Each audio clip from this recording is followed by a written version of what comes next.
ಸ್ನೇಹಿತರೆ, ನಿಮಗೆಲ್ಲ ಪ್ರೀತಿಯ ಸ್ವಾಗತ. ಪ್ರಪಂಚದ ಅತಿ ದೊಡ್ಡ ಹಬ್ಬ ಮಹಾಕುಂಭಮೇಳ. 21ನೇ ಶತಮಾನದ ಈ ಮಹಾಕುಂಭಮೇಳ ಮುಕ್ತಾಯವಾಗುವುದು ಶಿವರಾತ್ರಿಯಂದು.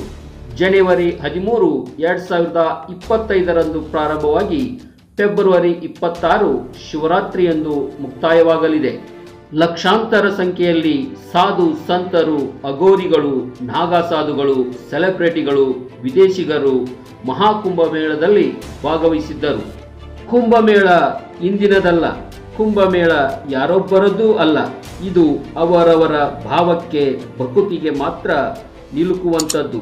ಭಕ್ತರಿಗೆ ಪವಿತ್ರ ಸ್ನಾನ, ವ್ಯಾಪಾರಿಗಳಿಗೆ ಬದುಕಿನ ದಾರಿ, ಪ್ರವಾಸಿಗರಿಗೆ ಅದ್ಭುತ ರಮ್ಯ ಅನುಭವ, ಕಲಾವಿದರಿಗೆ ಕಲೆಯ ಬಲೆ, ಸನ್ಯಾಸಿಗಳಿಗೆ ಮೋಕ್ಷದ ಮಾರ್ಗ, ಇನ್ನುಳಿದವರಿಗೆ ಅದೊಂದು ಮುಗಿಯದ ಅಚ್ಚರಿ. ಧರ್ಮ, ಸಂಸ್ಕೃತಿ ಮತ್ತು ಆಧ್ಯಾತ್ಮದ ತ್ರಿವೇಣಿ ಸಂಗಮವಾಗಿರುವ ಕುಂಭಮೇಳದ ಯಾತ್ರೆಯೇ ಒಂದು ಹರಸಾಹಸ. ಪ್ರಯಾಸದಿಂದ ಪ್ರಯಾಗರಾಜವನ್ನು ತಲುಪಿದ ಮೇಲೆ ಅಲ್ಲಿಂದ ತ್ರಿವೇಣಿ ಸಂಗಮವನ್ನು ತಲುಪುವುದೇ ಒಂದು ಕಲೆ. ವೀಕ್ಷಕರೇ, ಈ ವಿಡಿಯೋದಲ್ಲಿ ನೀವು ನೋಡ್ತಾ ಇದ್ದೀರಾ, ಲಕ್ಷಾಂತರ ಜನರು ಕಾಲ್ನಡಿಗೆ ಮುಖಾಂತರ ಪ್ರಯಾಗ್ರಾಜ್ನಿಂದ ತ್ರಿವೇಣಿ ಸಂಗಮಕ್ಕೆ ಹೋಗ್ತಕ್ಕಂಥ ದೃಶ್ಯ. ಈ ತ್ರಿವೇಣಿ ಸಂಗಮದಲ್ಲಿ ಗಂಗಾ, ಯಮುನಾ, ಸರಸ್ವತಿ ನದಿಗಳ ಸಂಗಮವಾಗಿರ್ತಕ್ಕಂಥ ಒಂದು ಪವಿತ್ರವಾಗಿರ್ತಕ್ಕಂಥ ಒಂದು ಸ್ಥಳ.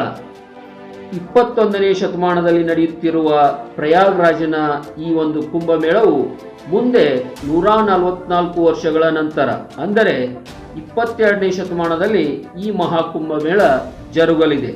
ಅದಕ್ಕಿಂತ ಪೂರ್ವದಲ್ಲಿ 3 ವರ್ಷಕ್ಕೊಮ್ಮೆ ಕುಂಭಮೇಳ, 6 ವರ್ಷಕ್ಕೆ ಅರ್ಧ ಕುಂಭಮೇಳ, 12 ವರ್ಷಕ್ಕೆ ಪೂರ್ಣ ಕುಂಭಮೇಳ, ಅದಾದ ನಂತರ 12 ಪೂರ್ಣ ಕುಂಭಗಳು ಆದ ನಂತರ, ಅಂದರೆ 144 ವರ್ಷಗಳ ನಂತರ ಮಹಾಕುಂಭಮೇಳ ಮತ್ತೆ 22ನೇ ಶತಮಾನದಲ್ಲಿ ಜರುಗಲಿದೆ. ವೀಕ್ಷಕರೇ, ನೀವು ನೋಡ್ತಾ ಇದ್ದೀರಾ, ಪ್ರಯಾಗ್ರಾಜ್ನಲ್ಲಿ ರಾತ್ರಿಯ ಸಮಯದಲ್ಲಿ ಯಾವ ಥರನಾಗಿ ಅಲ್ಲಿ ವಿದ್ಯುತ್ ಅಲಂಕಾರಗಳನ್ನು ಮಾಡಲಾಗಿದೆ ಎಂಬುದನ್ನು ನೀವು ವಿಡಿಯೋದಲ್ಲಿ ವೀಕ್ಷಿಸ್ತಾ ಇದ್ದೀರಾ. ಮಹಾಕುಂಭಮೇಳವು ವಿಶ್ವದ ಅತಿ ದೊಡ್ಡದಾಗಿರ್ತಕ್ಕಂಥ ಧಾರ್ಮಿಕ ಸಭೆ. ಕನ್ನಡದ ಖ್ಯಾತ ನಟರಾದ ನವರಸ ನಾಯಕ ಜಗ್ಗೇಶ್ ಅವರು ಸಹಿತ ಇತ್ತೀಚೆಗೆ ಕುಂಭಮೇಳದಲ್ಲಿ ಭಾಗಿಯಾಗಿದ್ದರು.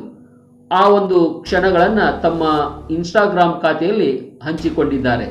ಇಲ್ಲಿ ನೀವು ನೋಡ್ತಾ ಇದ್ದೀರಾ, ನವರಸ ನಾಯಕ ಜಗ್ಗೇಶ್ ಅವರ ಜೊತೆಗೆ ಮಾಜಿ ಸಚಿವರಾಗಿರ್ತಕ್ಕಂಥ ಅಶ್ವಥ್ ನಾರಾಯಣ್ ಅವರು ಸಹಿತ ನೀವು ನೋಡ್ತಾ ಇದ್ದೀರಾ. ಕುಂಭಮೇಳಕ್ಕೆ ಹೋದಾಗ ತಮ್ಮ ಅನುಭವಗಳನ್ನು ನವರಸ ನಾಯಕ ಜಗ್ಗೇಶ್ ಅವರು ಈ ರೀತಿಯಾಗಿ ಹಂಚಿಕೊಂಡಿದ್ದಾರೆ. ನಮ್ಮ ಪೂರ್ವಜರ ಕಾಲದಲ್ಲಿ ನಡೆದಿರ್ತಕ್ಕಂಥ ಕುಂಭಮೇಳವು ಈಗ 5 ತಲೆಮಾರುಗಳನ್ನು ದಾಟಿ ನಮ್ಮ ಕಾಲಘಟ್ಟದಲ್ಲಿ, ಅಂದರೆ 21ನೇ ಶತಮಾನದಲ್ಲಿ ಈ ಮಹಾಕುಂಭಮೇಳ ಜರುಗ್ತಾ ಇದೆ. ರಾಯರ ಕೃಪೆಯಿಂದ ನಾನು ಸಹಿತ ಇಲ್ಲಿ ಪಾಲ್ಗೊಳ್ಳುವಂತೆ ಆಯಿತು ಎಂದು ಜಗ್ಗೇಶ್ ಅವರು ತಮ್ಮ ಅನಿಸಿಕೆಗಳನ್ನು ವ್ಯಕ್ತಪಡಿಸಿದ್ದಾರೆ. ಸೌತ್ ಇಂಡಿಯನ್ ನಟಿ ತಮನ್ನಾ ಭಾಟಿಯಾ ಸಹಿತ ಮಹಾಕುಂಭಮೇಳದಲ್ಲಿ ಭಾಗಿಯಾಗಿರುವ ಕ್ಷಣಗಳನ್ನು ನೀವು ನೋಡ್ತಾ ಇದ್ದೀರಾ.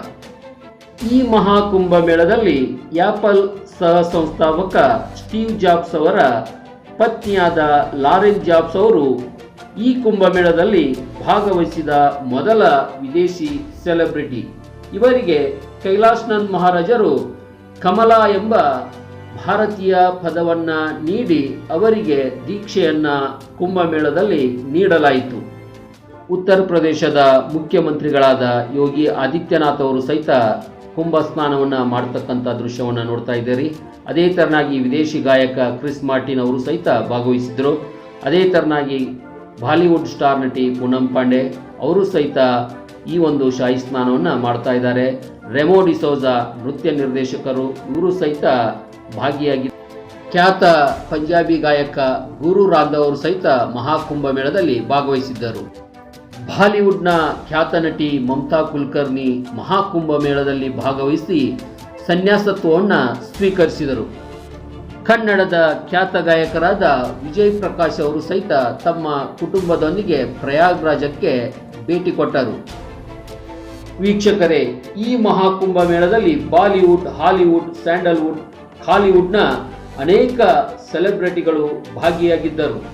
ವೀಕ್ಷಕರೇ, 21ನೇ ಶತಮಾನದ ಈ ಮಹಾಕುಂಭಮೇಳದಲ್ಲಿ ನಾವೆಲ್ಲರೂ ಸಾಕ್ಷಿಯಾಗಿರುವುದು ನಾವೇ ಪುಣ್ಯವಂತರು. ಕುಂಭಮೇಳಕ್ಕೆ ಹೋಗಿರುವ ಪ್ರತಿಯೊಬ್ಬರಿಗೂ ಧನ್ಯವಾದಗಳು. ಯಾರ್ಯಾರು ಕುಂಭಮೇಳದಲ್ಲಿ ಭಾಗವಹಿಸಿದ್ದೀರಿ ಎಂಬುದನ್ನು ಕಮೆಂಟ್ ಮಾಡಿ, ಅಲ್ಲಿನ ಅನುಭವಗಳನ್ನು ಹಂಚಿಕೊಳ್ಳಿ. ವಿಡಿಯೋ ಇಷ್ಟ ಆಗಿದ್ದರೆ ಲೈಕ್ ಮಾಡಿ, ಶೇರ್ ಮಾಡಿ, ಕಮೆಂಟ್ ಮಾಡಿ, ಸಬ್ಸ್ಕ್ರೈಬ್ ಮಾಡಿ. ಅಲ್ಲಿವರೆಗೆ ಧನ್ಯವಾದಗಳು. ಜೈ ಹಿಂದ್.